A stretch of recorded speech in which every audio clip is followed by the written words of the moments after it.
Olá, amigo ouvinte. Eu sou Felipe Saad e este é o programa Estudo das Obras Básicas do livro O Céu e o Inferno, de Allan Kardec. Eu farei uma leitura explicativa de um trecho do livro e lembrando que o texto pode variar um pouco de editora para editora. Nada muito significativo, mas pode ter sempre uma alteraçãozinha na ordem das palavras. Então, se tiver alguma diferença do meu texto para o texto do amigo ouvinte, é por causa disso aí. Eu utilizo o livro da editora Mundo Maior, que é da Fundação Espírita André Luiz. Mas isso não importa. Você pode acompanhar aí pelo livro da sua preferência, pois todos vão trazer a mesma ideia. Eventualmente pode mudar uma palavra ou outra, a ordem de uma frase, mas a ideia do texto, que é o importante, ela é a mesma sempre, independentemente da editora que você tem aí na sua casa. Hoje vamos finalizar aqui o capítulo 3, que a gente começou nos programas passados, o céu, fazer o último item dele, 19, e já vamos começar também o capítulo 4. Então, para situar a gente nesse final do capítulo 3, vamos lembrar que ele analisa todas as questões do céu, né? Então, Kardec primeiro conta como os antigos achavam que era o céu, do espaço, né, sobre camadas, e que o céu mesmo, o paraíso, onde viviam os eleitos, ficavam atrás dessas camadas. Mas que depois a ciência, principalmente com a astronomia, comprovou que essa crença estava errada, né? Então não tem mais como o céu ficar lá, né, atrás dessas camadas. O céu não tem um espaço definido, né, para ele. Quando a gente fala céu, é o lugar onde vão os bem-aventurados, aqueles que se dão bem após a morte e vão para o céu, né? E esse céu eles acreditavam que ficava atrás da última camada de vários céus. Então tinha uma de nuvem, uma de estrela, uma de sol, e na última ficava Deus e os eleitos para viver com ele lá pela eternidade. E aí Kardec vai explicando que com a ciência essa crença foi perdendo força, que o homem é formado de corpo e espírito, que os espíritos são criados todos iguais, simples e ignorantes, e que a gente precisa das encarnações para evoluir intelectual, ou seja, a inteligência, e moralmente, ou seja, a parte moral, e que entre uma vida e outra a gente sempre passa um certo período no plano espiritual, e também a gente evolui, mas de outra maneira, que com as sucessivas encarnações o espírito vai progredindo, porque Deus governa por meio de leis, e uma das leis é a lei do progresso, que uma única existência não seria suficiente para que a gente progredisse tudo o que precisasse, para que um índio, alguém que não tem muita cultura, ainda muita inteligência desenvolvida, vire um Albert Einstein.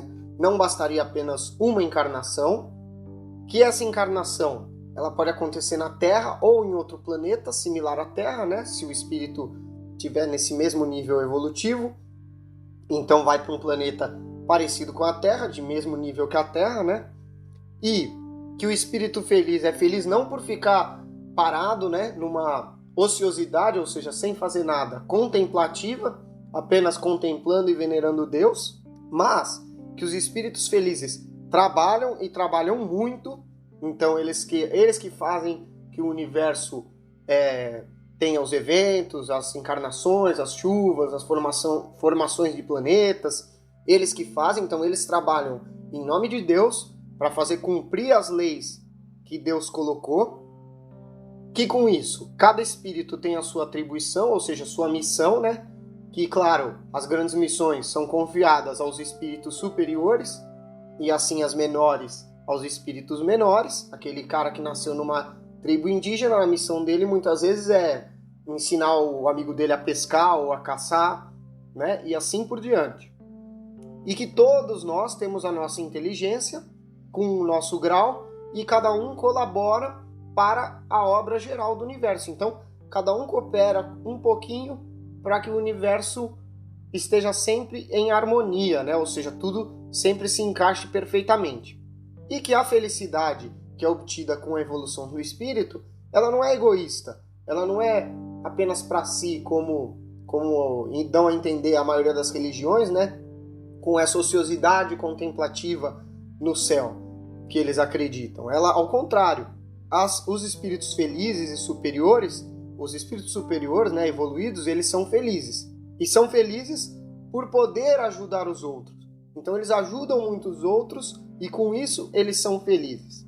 Para finalizar aqui o que a gente está lembrando, então Kardec fala também da questão de que os espíritos, num geral, é uma mesma população de espíritos que vivem num planeta, sempre reencarnando e desencarnando no mesmo planeta.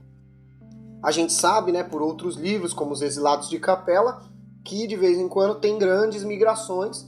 Então algumas pessoas são excluídas de um planeta, vão viver em outro, compatível com a evolução delas. E o planeta, normalmente porque elas não conseguiram acompanhar a evolução daquele planeta, que foi o caso. O pessoal de Capela, a Capela tinha evoluído para mundo de regeneração, mas muitos ainda não tinham evolução suficiente para viver lá. Foi aí que foram transferidos para a Terra, na época dos egípcios, dos povos antigos. E aí que os povos antigos tinham muita inteligência, eles tinham conhecimentos muito evoluídos de medicina, de astronomia, eles faziam cirurgia no cérebro e tudo mais, mas a parte moral deles não era muito elevada, tanto que eles praticavam até mesmo sacrifícios humanos, né? A gente vê aí o quanto a moralidade deles não era evoluída, né? E aí no último item, Kardec mostra assim, que a ciência nos mostrou que o céu é infinito, ele não tem limite, o universo, né? Então, que perde o sentido acreditar que os bem-aventurados, né, os felizes após a morte, estão aí em algum canto que não tem lugar. E que o céu pode ser em qualquer parte, né? E que ele compara com a doutrina de que a gente só tem uma vida única.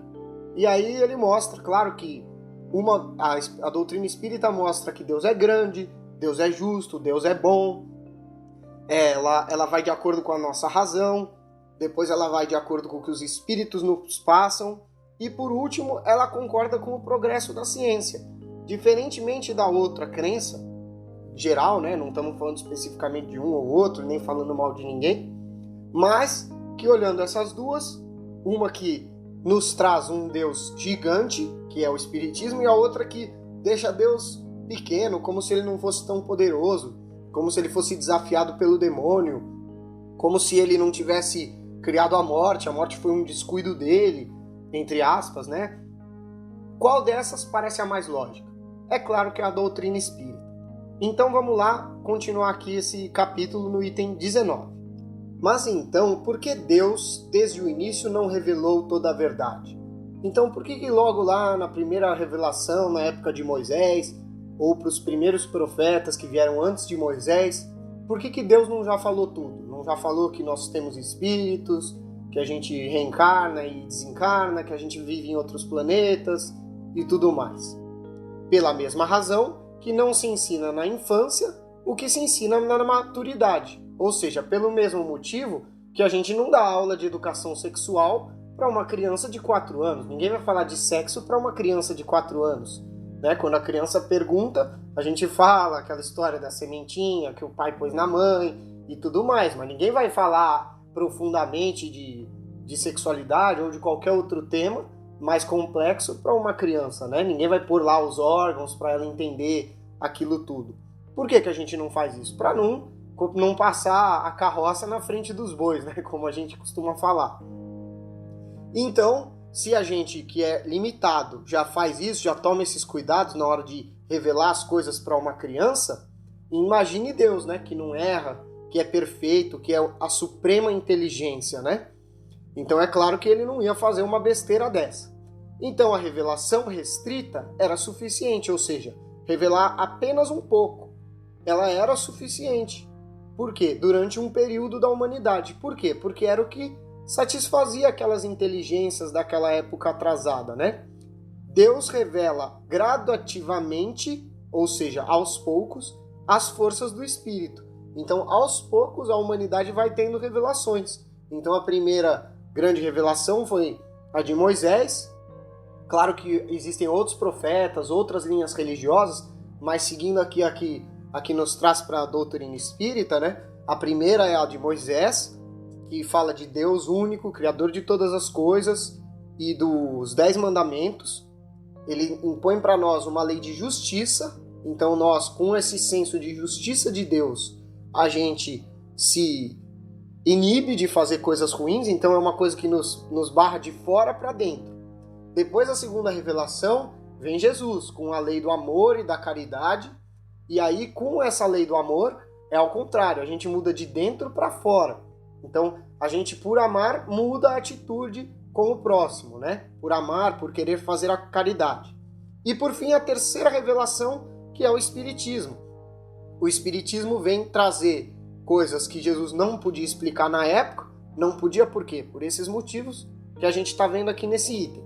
E lembrar as coisas que ele disse. Porque muita coisa que ele falou, vamos, por exemplo, o perdão, é muito difícil de você fazer se você só acredita em uma vida. Então, quando você passa a acreditar em várias vidas, fica muito mais fácil você perdoar, né? Porque você entende que se você não perdoar agora, você vai ter que perdoar depois. Você entende que aquela pessoa que te prejudicou, você pode ter feito muito pior para ela ou para outra pessoa. Então, é por isso que Deus revela essas coisas espirituais aos poucos, sempre na época correta, né? Porque Deus não vai errar, né? Então, aqueles que recebem hoje uma revelação mais completa são os mesmos espíritos que já receberam uma parcela em outros tempos e desde então cresceram em inteligência. Então, na verdade, a gente consegue entender assim, a grosso modo falando, que nós que somos espíritas, que conseguimos compreender a doutrina espírita, provavelmente na época do Cristo, ou éramos já cristãos, viramos cristãos quando ele veio, ou éramos dos judeus, né, dos romanos também, né, que acompanhavam as palestras de Jesus. Então a gente já absorveu a revelação de Jesus, do Cristo, naquela época, e agora a gente consegue absorver o Espiritismo, tá certo? E nós mesmos, bem antes de Jesus, nós mesmos que estávamos na época de Moisés, vendo os outros profetas e tudo mais. E da mesma forma que a gente veio acompanhando essa linha, alguns vêm à nossa frente. Por exemplo, Chico Xavier. Ele está muito mais evoluído que todos nós. E algumas pessoas estão mais atrás. São os que hoje não conseguem, às vezes, compreender o Espiritismo. Então, às vezes, tem umas pessoas muito inteligentes, mas que não conseguem compreender o Espiritismo, não conseguem entender nada. Isso por quê? Porque o nível que elas conseguem compreender vai até certa parte, não chega até a parte do Espiritismo, da reencarnação, da vida em vários mundos e por aí vai. Lembrando que a religião da pessoa não tem nada a ver com o nível espiritual, né? Gandhi não era espírita, Madre Teresa não era espírita, Buda não era espírita e todos eles eram muito evoluídos, né? Então vamos lá, continuando aqui. Antes que a ciência tivesse revelado aos homens as forças vivas da natureza, ou seja, antes que a ciência tivesse mostrado como funciona a chuva, os ventos, os terremotos e tudo mais, a constituição dos astros, ou seja, dos planetas e das estrelas, antes que a ciência com a astronomia tivesse mostrado do que é feito cada planeta, como que cada um se formou, o verdadeiro papel e a formação da Terra, né, com a geologia, antes que a geologia tivesse mostrado como foi feita a Terra e qual é o papel, o quanto que a Terra ocupa no universo infinito, que a gente sabe aí, pesquisando, se você pesquisar em qualquer vídeo aí no YouTube, no Google, você vai ver que a Terra é um dos menores planetas que tem. Então, quer dizer, antes que a ciência, no caso a geologia e a astronomia juntas, tivessem mostrado isso, que a Terra é um pontinho mínimo no infinito do universo, teriam eles compreendido a imensidão do espaço? Ou seja, teriam aquelas pessoas, sem que a ciência tivesse mostrado isso, se Deus tivesse revelado, eles iam ter compreendido o quanto que o espaço era gigante, é tão grande que ele é infinito, inclusive, a pluralidade dos mundos, eles iam ter entendido que existem infinitos planetas, que cada vez que você contar sempre vai ter mais planetas e mais planetas, que eles não acabam. Antes que a geologia tivesse provado a formação da Terra, conseguiriam desalojar o inferno do interior do planeta e compreender o sentido alegórico dos 6 dias da criação? Ou seja, antes que a geologia contasse a história da Terra, né, de como ela foi formada e tudo mais, eles iam ter entendido que o inferno não está embaixo da Terra, porque os antigos achavam que o inferno era embaixo da Terra. Se o céu era para cima, então o inferno era para baixo. Mas Depois que a geologia mostra que embaixo aqui só tem rochas e magma derretido, não tem como eles acharem mais que o inferno é lá, né? Teriam compreendido o sentido alegórico dos 6 dias da criação, ou seja, que esses 6 dias lá da criação do mundo não foi exatamente 6 dias, mas é um sentido figurado. Allan Kardec em A Gênese, inclusive, compara a grosso modo com eras geológicas, então cada era seria um dia, né? Até porque a própria Bíblia fala que para Deus o tempo passa diferente, né? Então isso tá, eu não lembro agora, mas eu acho que é no Velho Testamento, inclusive, que está escrito isso. Então, antes que a ciência tivesse mostrado isso tudo, se Deus revelasse essas coisas, esse pessoal ia ter acreditado? Provavelmente não, né? Antes que a astronomia tivesse descoberto as leis que regem o universo, teriam os homens conseguido entender que não há alto nem baixo no espaço? Ou seja, antes da astronomia mostrar que o universo é infinito, que tem leis que governam os planetas, a órbita deles e tudo mais, a gente ia ter acreditado que não tem nem em cima nem embaixo no espaço? Que o universo é um imenso oceano de planetas e estrelas? Provavelmente não, né? Que o céu não está limitado acima das nuvens ou entre as estrelas? Claro que não, né? Antes que a ciência tivesse mostrado, não ia adiantar Deus revelar isso, a gente não ia acreditar mesmo. Antes do progresso da ciência psicológica, ou seja, a parte da psicologia, teriam podido se identificar com a vida espiritual e conceber após a morte uma vida feliz ou infeliz? Então, antes que a psicologia tivesse evoluído, e não só a psicologia aqui, mas também a física quântica, que é mais recente, antes que elas tivessem mostrado os conflitos humanos, essas coisas que a física quântica vem mostrando, de que o pensamento continua no corpo após a morte, né? Ou seja, a vida espiritual ali, a gente ia ter entendido que após a morte a gente pode ter uma vida feliz ou infeliz, sem estar na matéria e sem estar delimitado num cantinho do universo, num determinado lugar? É claro que não, né? Então é por isso que Deus nos revela aos poucos. Ele vai revelando conforme a gente tem capacidade para ir compreendendo, né? Então, por termos naquela época uma mente muito materialista, que só conseguia entender as coisas que a gente via e pegava aqui na Terra, o céu e o inferno e qualquer outra coisa tinham que ser coisas materiais, né? É por isso que os castigos do inferno, que a gente vai ver no próximo capítulo, assim como essas bênçãos do céu, são coisas muito ligadas à matéria. Então são coisas que a gente, tudo nos leva à parte material, são sofrimentos materiais, né? Então não é espiritual, né? Porque não ia adiantar, a gente nunca ia conseguir compreender isso naquela época. Então, compreendendo muito mais pelos sentidos, ou seja, pela matéria, do que pelos pensamentos, pelo raciocínio, o universo era muito grande para seu cérebro. A gente não ia, nossa capacidade do cérebro não ia conseguir entender o universo infinito e todas essas coisas que eu já falei. Era preciso, então, reduzi-lo. Reduzi-lo quem? O universo, a dimensões menores, para apresentá-lo ao homem.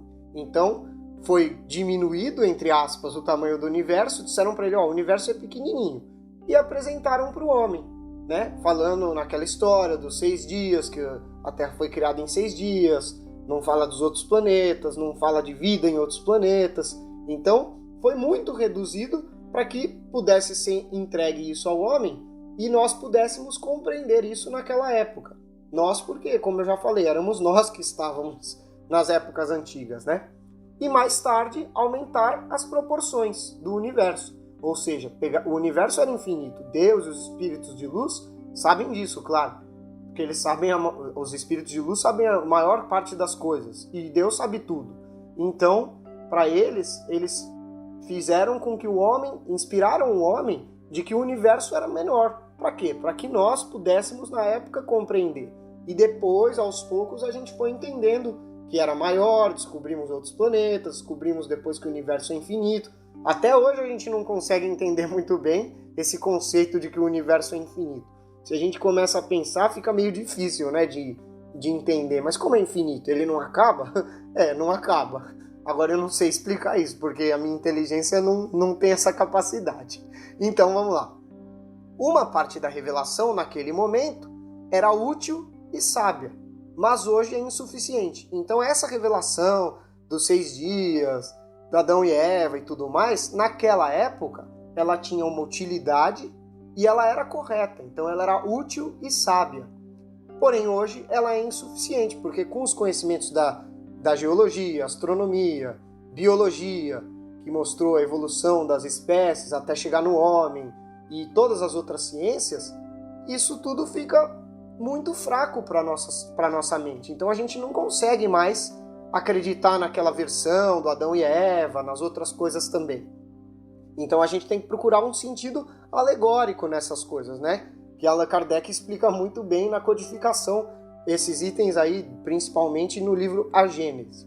Então enganam-se aqueles que, sem levar em consideração o progresso das ideias, ou seja, aqueles que desconsideram as descobertas da ciência, que seria o progresso das ideias. Então aqueles que pensam em deixar esses conhecimentos de lado, eles estão enganados. Por quê? Porque eles acreditam que podem fazer caminhar os homens amadurecidos, da mesma forma que o fazem com as crianças.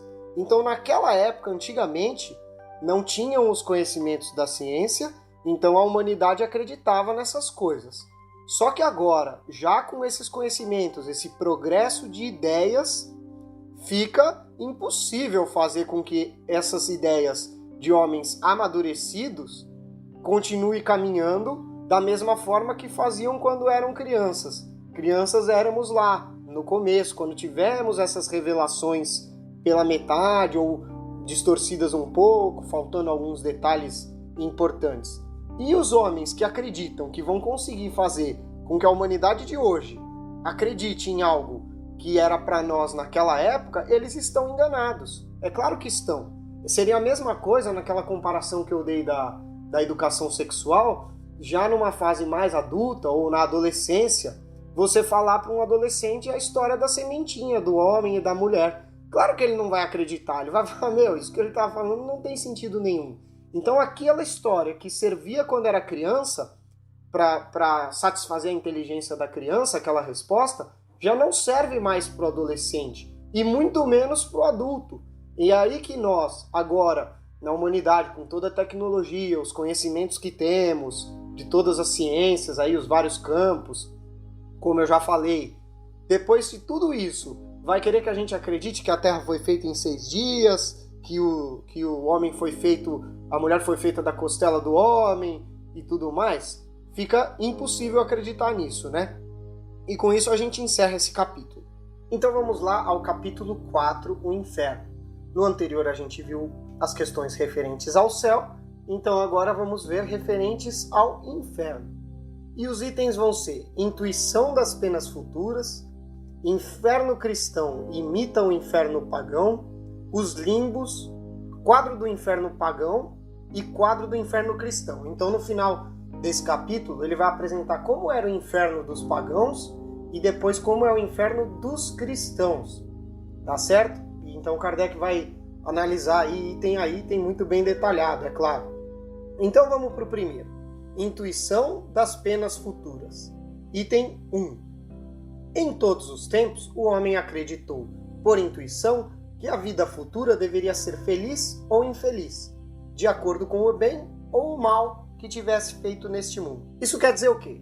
Que desde sempre, então, a gente, a humanidade, teve uma intuição de que a vida futura, ou seja, a vida após a morte, ia ser boa ou má, feliz ou infeliz, de acordo com o que a gente tivesse feito aqui na Terra, de bom ou de ruim. Ao menos essa ideia tem relação com o desenvolvimento do senso moral e as noções mais ou menos exatas que ele tem de bem e de mal. Então, quer dizer, esse foi o primeiro passo, a primeira ideia que a gente passou a ter com o senso moral de certo ou errado, e com isso a gente começou a ver o que é bem, o que é mal, o que é certo, o que é errado, e pensar que após a morte haveria uma punição para quem foi mal e uma recompensa para aquele que foi bom.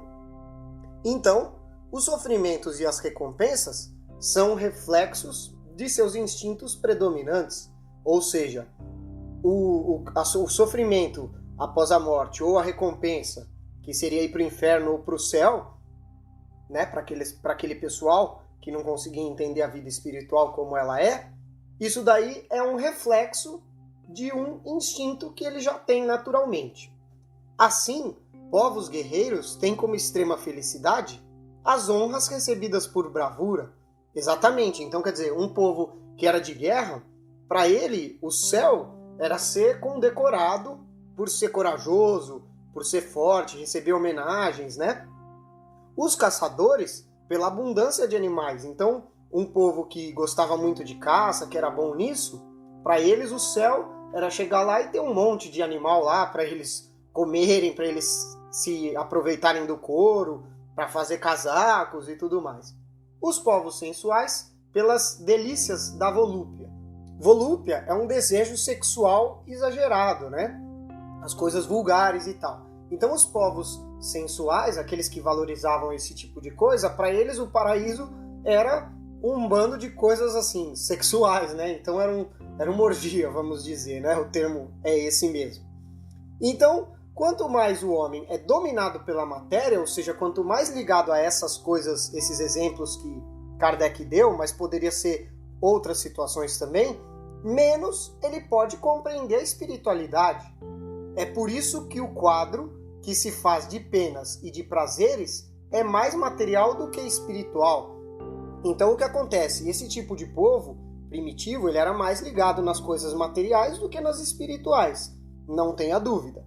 E aí, com esse pensamento, essa filosofia que eles tinham, esse raciocínio deles limitado e muito voltado para a parte material, eles imaginavam penas e prazeres na vida futura, na vida após a morte, muito mais materiais do que espirituais. Representa-se a alegoria do que se deve beber ou comer em outro mundo, porém melhor do que na Terra. Então o que acontece? O pessoal representa, por meio de alegorias, o que se come ou o que se bebe na vida após a morte, ou seja, eles representam, por meio de figuras, de pensamentos, né, de coisas que eles falam também, como é a vida lá no mundo espiritual. Representando que para esses bem-aventurados, ela é melhor do que na Terra, ou seja, para os que foram para o céu, eles vão comer do bom e do melhor no céu, né? Inclusive, aqui tem uma observação, né, de Allan Kardec, ele cita de um padre que foi perguntado por um garoto se no céu tinha um pão branco, né, que era muito bom, assim como tinha em Paris, né?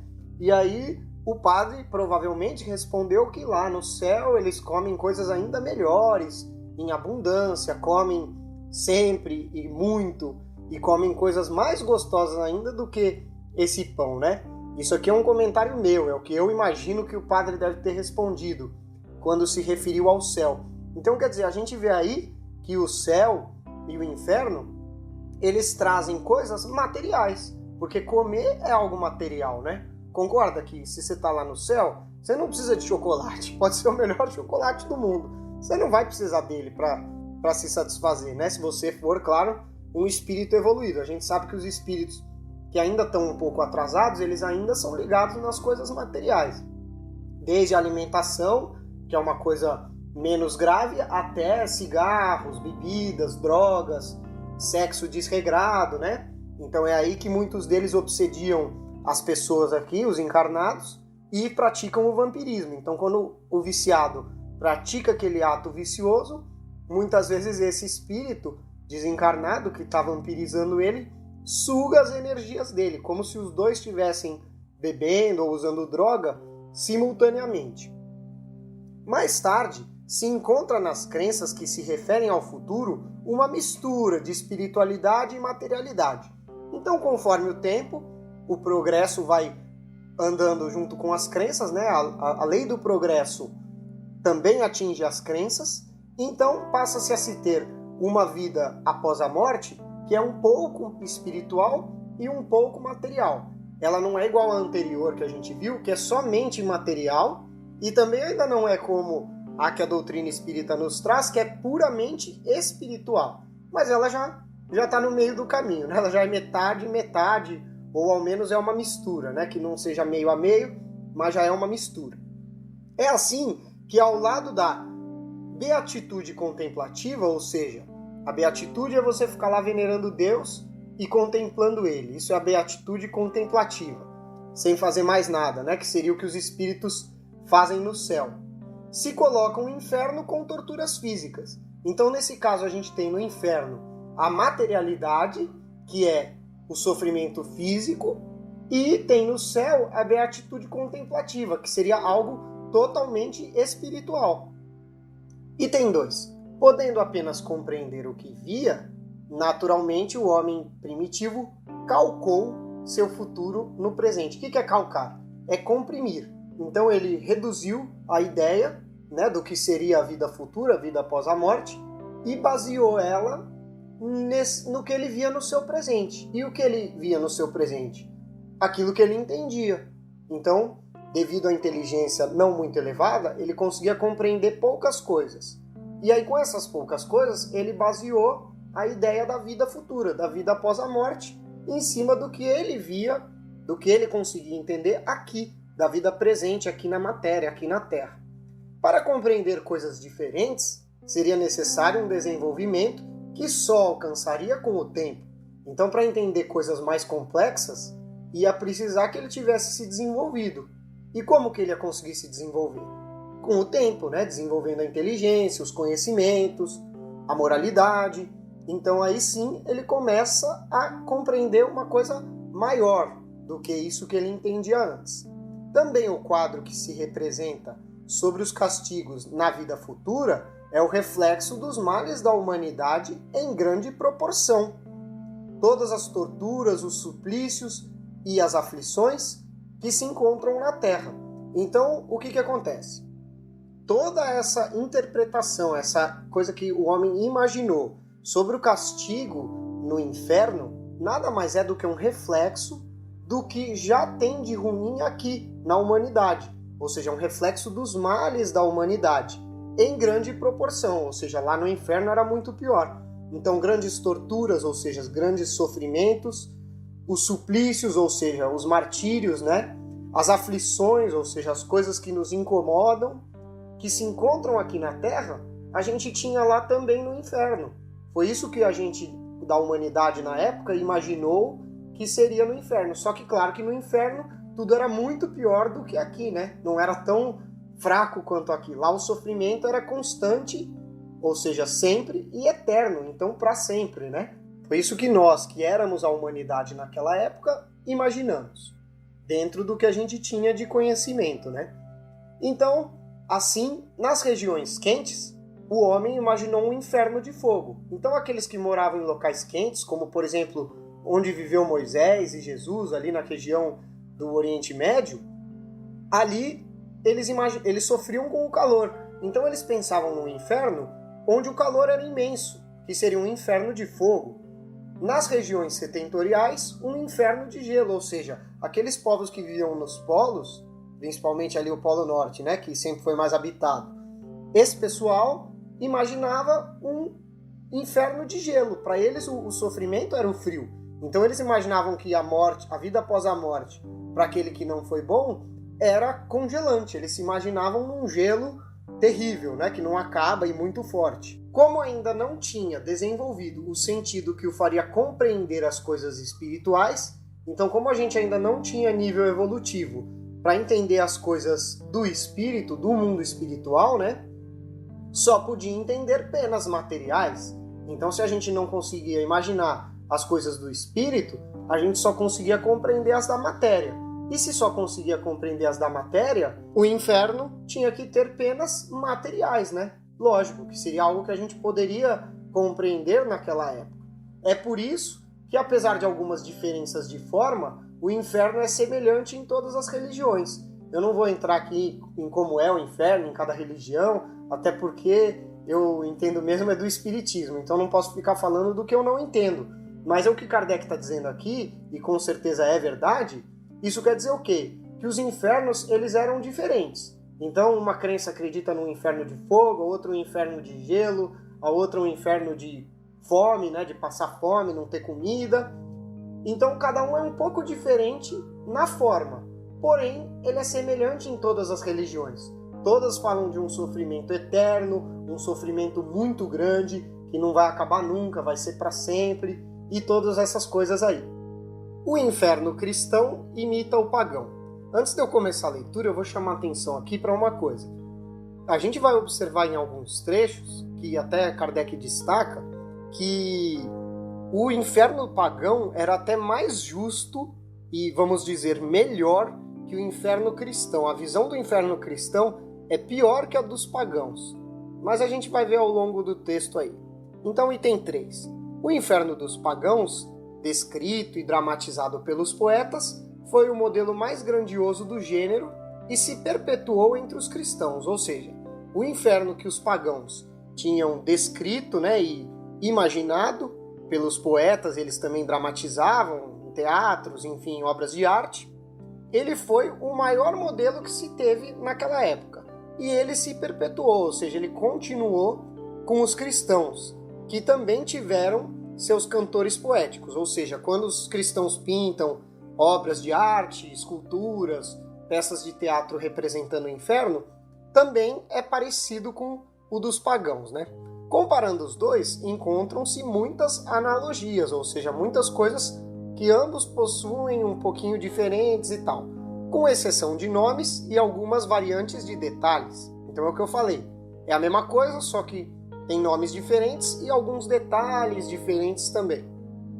Tanto em um como em outro, o fogo material é a base de todos os tormentos, porque é o símbolo dos mais cruéis sofrimentos. Então, nos dois casos, um fogo material, ou seja, um fogo de matéria, um fogo real, ele embasa todos os sofrimentos. Então, todos os sofrimentos começam que as pessoas não param de queimar. É um fogo contínuo, ou seja, ele não para, e eterno. Então, ele é para sempre. Então, em ambos os infernos, tanto no cristão quanto no pagão, o fogo é o símbolo dos mais cruéis sofrimentos. Então, ele é a base de todo sofrimento, é você ficar lá queimando para toda a eternidade. Parte daí o seu sofrimento e vem outras coisas em cada um deles. O estranho é que os cristãos exageraram em muitos pontos sobre o inferno pagão. E o que isso quer dizer? Isso quer dizer então que o inferno dos cristãos ele é pior, ele é mais cruel ainda do que o dos pagãos, E que isso é estranho, claro que é. Porque Jesus veio pregar o amor, a caridade, e aí os cristãos imaginaram um inferno pior ainda do que o que os pagãos já acreditavam, Então, se os pagãos já tinham em seu inferno os sacrifícios individuais, como o tonel das Danaides, a roda de Ixion e o rochedo de Sísifo, que Kardec explica aqui na observação, cada um deles ele explica o que é, e o amigo ouvinte, se tiver interesse, pode também pesquisar na internet. Mas o que é importante destacar? Eu vou falar só da Danaides, porque é um exemplo, mas os outros também se encaixam nisso. Então as Danaides, elas são as 50 filhas de Dânao. Elas eram 50 mulheres, Isso que os gregos antigos acreditavam. E elas mataram o marido, cada uma matou seu marido na noite de núpcias. E aí com isso todas foram condenadas no Tártaro, que era uma região ali, a encher de água um tonel sem fundo.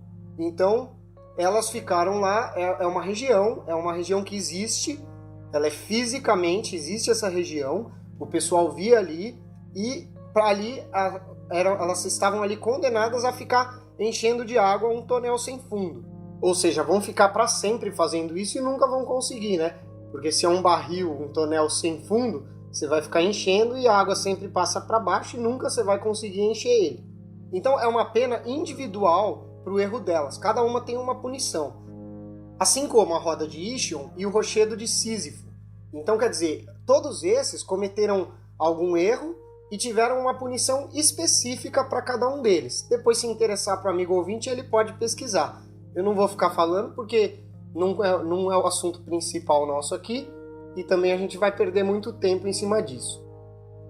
Os cristãos, por outro lado, tinham suas caldeiras escaldantes para todos.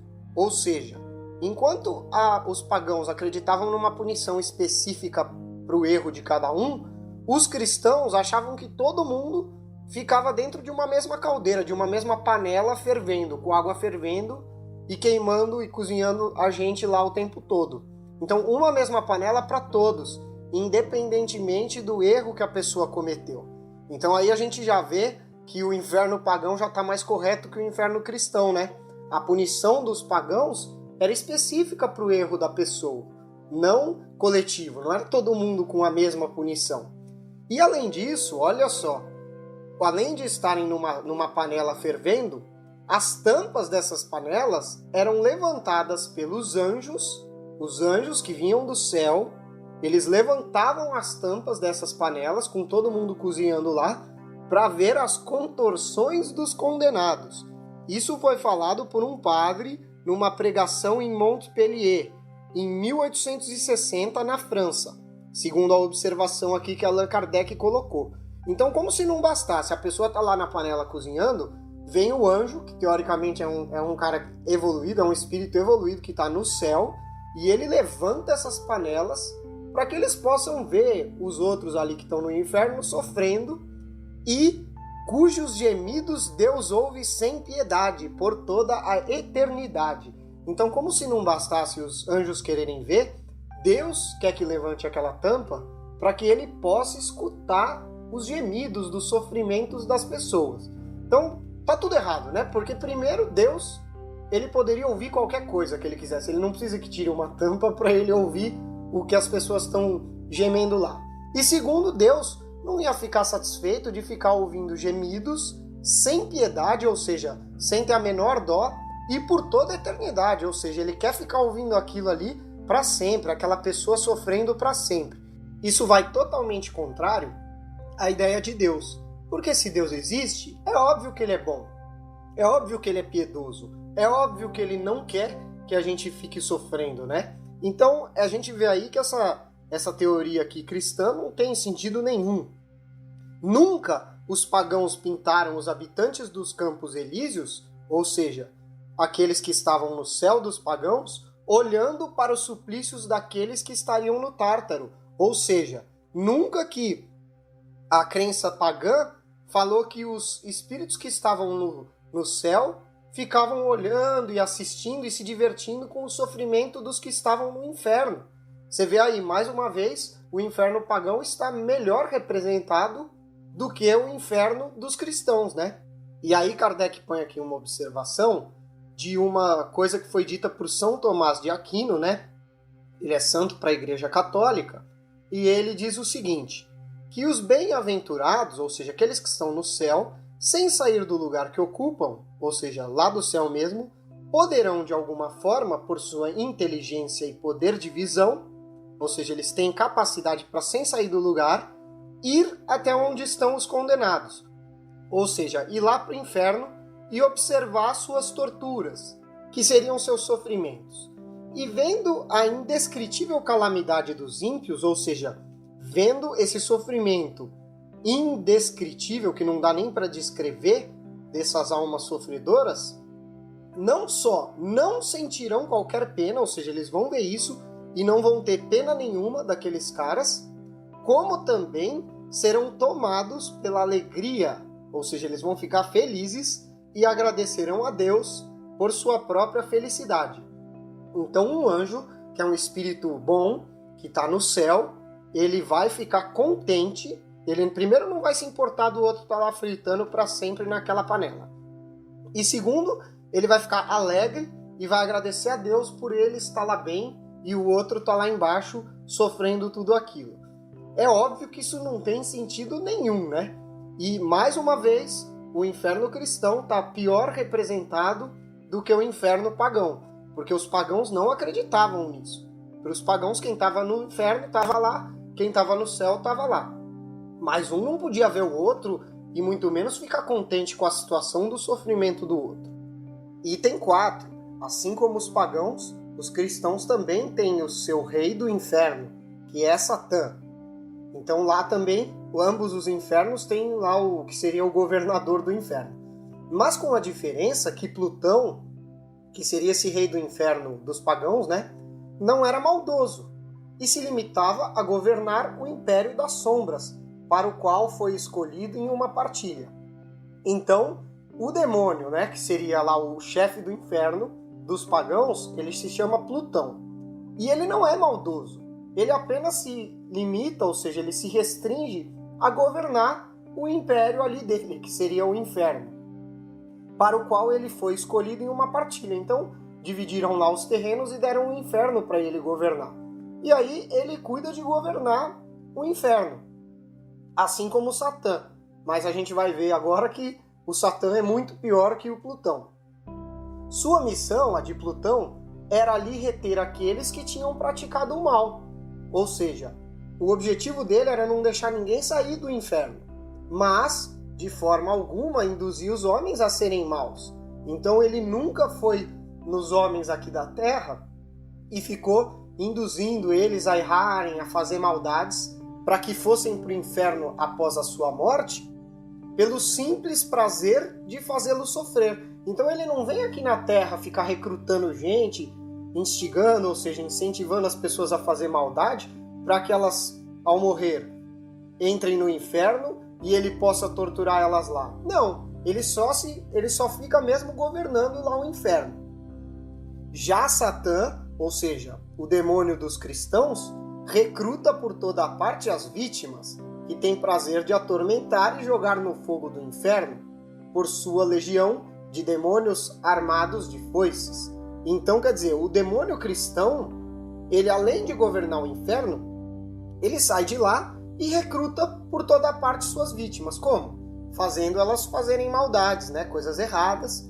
E aí com isso ela vai para o inferno e ele lá vai ter o prazer de atormentar e de jogar ela no fogo. Então ele faz isso para que ele tenha mais vítimas. Ele quer ganhar mais almas, né? Para ele poder torturar.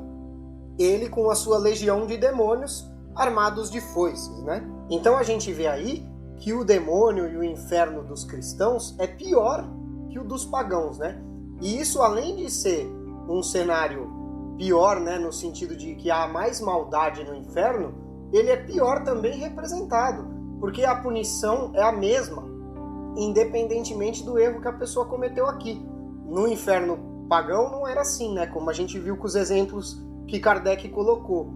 Além disso, isso mostra também que Deus, no caso dos cristãos, não é tão bom assim, né? Porque se ele permite tanta maldade, ele permite, Allan Kardec vai falar alguns capítulos mais para frente, ele permite que o demônio saia do inferno para vir aqui e incentivar as pessoas a fazer maldade, para que quando elas morram, elas desçam para o inferno ao invés de ir para o céu.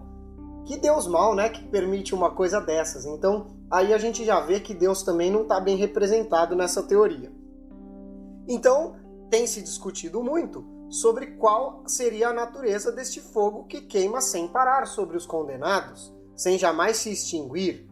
Pergunta-se se seria um fogo de betume. Então, além dessas questões, muito se debate sobre a origem desse fogo. Como que pode um fogo queimar para sempre? Ele tem que ter um combustível, ele tem que ter oxigênio. Então, muitos debates se geraram, principalmente na época de Kardec, sobre como que esse fogo se mantém, se ele seria um fogo de betume. E betume nada mais é do que um combustível, né? Que poderia ser, aqui pelo que eu pesquisei, de origem do petróleo, mas também tem as rochas betuminosas, que são rochas que elas expelem um óleo, né? E esse óleo é um combustível. Então, é um betume, seria um petróleo, por exemplo. Petróleo seria uma palavra que explicaria bem betume. Se seria um fogo de petróleo. Só que mesmo esse fogo de petróleo, para ele queimar para sempre, tem que ter um abastecimento de petróleo. Então, como seria isso? Teria que ter um tanque, né, de combustível, teria que ter oxigênio. Então, tem uma série de coisas aí.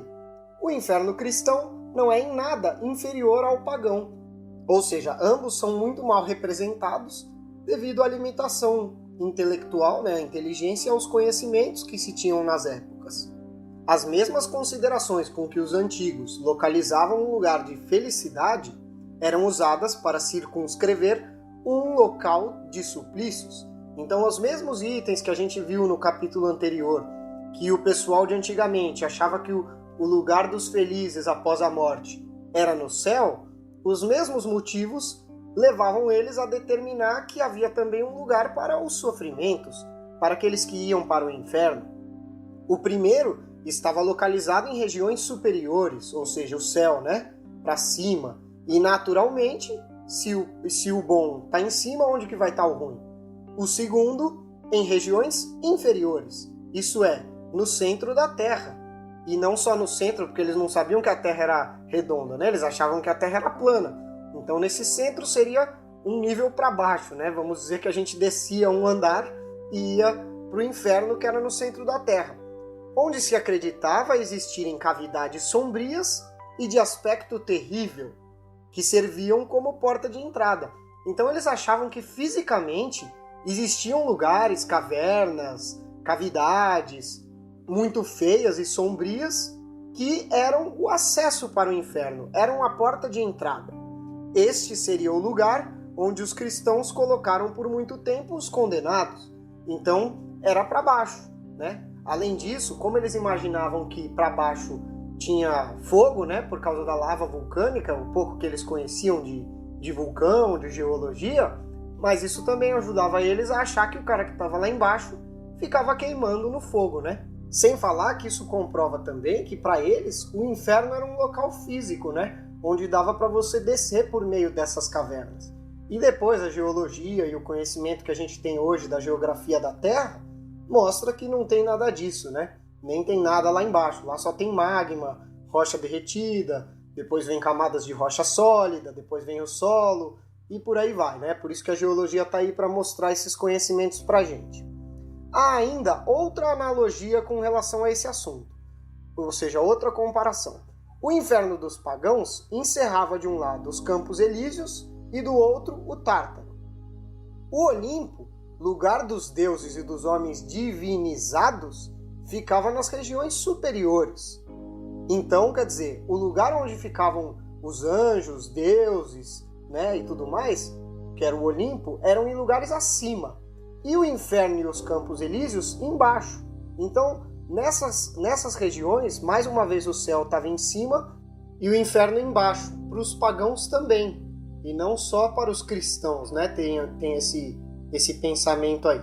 Segundo a palavra do Evangelho, Jesus desceu aos infernos, isso é, ele foi aos lugares baixos, Se ele desceu, ele foi para baixo, para retirar as almas dos justos que esperavam sua vinda, ou seja, ele foi lá resgatar um pessoal que estava esperando ele, Os infernos não eram então apenas um local de suplício, como entre os pagãos. Então o inferno cristão não é só um lugar de sofrimento, como era para os pagãos, mas era também os lugares abaixo, tanto que Jesus desceu lá para resgatar. Então, além de ser um local de sofrimento, era um local que ficava abaixo. Como o Olimpo, os anjos e os santos ficavam em lugares elevados. Então, assim como os pagãos achavam que o Olimpo era no alto, os cristãos achavam que os anjos e os santos ficavam em lugares altos também, além do céu das estrelas. Então, não sei se o amigo ouvinte lembra, eu vou recapitular. No capítulo anterior, que eu falei em alguns programas antes, a gente comentou bem sobre essa questão de como eles achavam que era o céu. Eles achavam que eram camadas. Então tinha uma camada com as nuvens, aí uma camada com as estrelas, uma com os planetas, uma com o Sol, e eles achavam que era assim em camadas. E além do último Sol, era onde ficavam os deuses, No caso, o Olimpo, que para os pagãos era onde ficavam os deuses.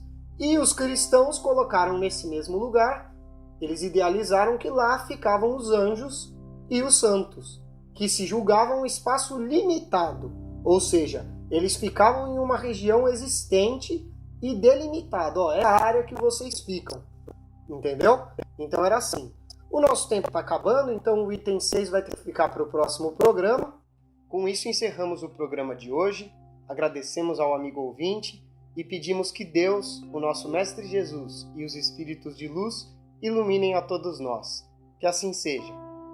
Curta e compartilhe este vídeo. A maior caridade que podemos fazer pela doutrina espírita é a sua divulgação.